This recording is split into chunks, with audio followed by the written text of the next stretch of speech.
नमस्कार, मी संकेत Deshpande. Top news Marathi चॅनलमध्ये आपलं स्वागत. एक मोठी आणि महत्त्वाची बातमी समोर आली असून काँग्रेस पक्षाला आता थेट केंद्रीय निवडणूक आयोगाने जे आहे ते चर्चेसाठी बोलावल्याचं पाहायला मिळतंय. महाराष्ट्रात विधानसभा निवडणुकीचे निकाल लागल्यानंतर केंद्रीय निवडणूक आयोगाच्या कार्यपद्धतीवर असेल किंवा महाराष्ट्र निवडणुकीच्या एकंदरीतच प्रणालीवर असेल, काँग्रेस पक्ष असेल किंवा विरोधी पक्षांकडून सातत्यानं टीका करण्यात येत होती. ईव्हीएम मशीनवर प्रश्नचिन्ह उपस्थित करण्यात येत होतं. काँग्रेस प्रदेशाध्यक्ष नाना पटोले यांनी तर महाराष्ट्रामध्ये वाढलेली जी आकडेवारी होती, म्हणजे केंद्रीय निवडणूक आयोगाने साधारणतः 20 तारखेला ज्यावेळी मतदान झालं त्यावेळी साधारणतः 65.11% इतकं मतदान झालंय असं सांगितलं होतं 5 वाजेपर्यंत. मात्र त्यानंतर 6 वाजता जेव्हा मतदान संपलं त्यानंतरची पुढची आकडेवारी अपडेट होण्यासाठी काहीसा वेळ लागला आणि त्यानंतर साधारणतः 66.05% किंवा त्याहून तोपर्यंत जे आहे ते मतदानाची टक्केवारी गेल्याचं केंद्रीय निवडणूक आयोगाने पुढच्या 2-3 दिवसामध्ये ती संपूर्ण आकडेवारी जी आहे ती जाहीर केली होती.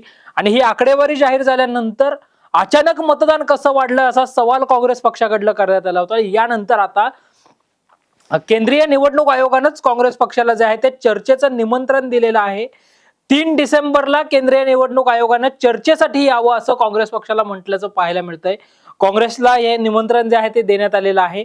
ईव्हीएम वरही काँग्रेस पक्ष असेल किंवा प्रमुख पक्ष असतील, विरोधी पक्ष असतील, ज्यांचा आक्षेप असल्याचं पाहायला मिळतंय. काही मतदारसंघांमध्ये फेरमतमोजणीची मागणी जी आहे ती करण्यात येते. त्या अनुषंगाने हडपसर विधानसभा मतदारसंघाचे जे महाविकास आघाडीचे उमेदवार होते प्रशांत जगताप असतील किंवा इकडे खडकवासल्याचे सचिन दोडके असतील, पर्वतीच्या अश्विनी कदम असतील, पुणे कॅन्टोन्मेंट मतदारसंघाचे काँग्रेसचे उमेदवार रमेश बागवे असतील, शिरूर मतदारसंघाचे राष्ट्रवादी काँग्रेस पार्टी शरदचंद्र पवार पक्षाचे उमेदवार ॲडव्होकेट अशोक रावसाहेब पवार असतील, आदी उमेदवारांनी जी आहे ती फेरमतमोजणीची मागणी करत जी काही ठराविक रक्कम केंद्रीय निवडणूक आयोगाकडे भरावी लागते ती भरलेली देखील आहे. काल तो शेवटचा दिवस होता.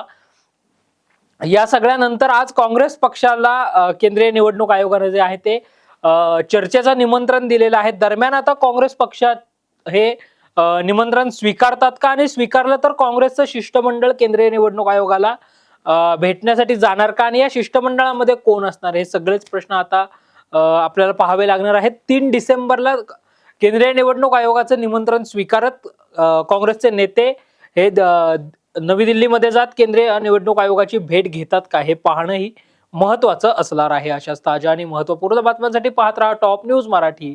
आपला महाराष्ट्र, आपली बातमी. टूर्स अँड ट्रॅव्हल्स विश्वातील एक विश्वसनीय नाव मँगो हॉलिडेज घेऊन आले आहेत धम्माल फॉरेन टूर्स खास तुमच्यासाठी.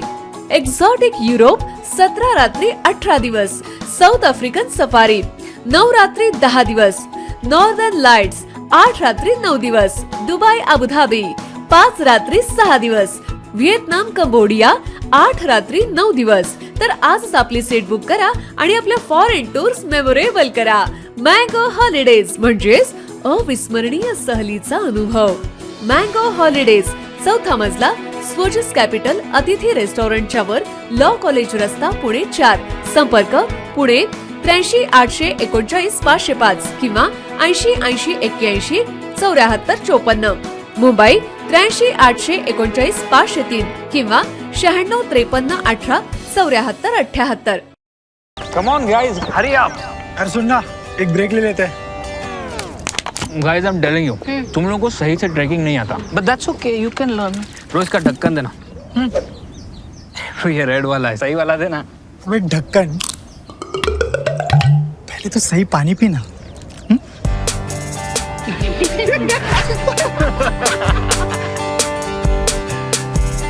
Manikchand Oxyrich, proudly Indian.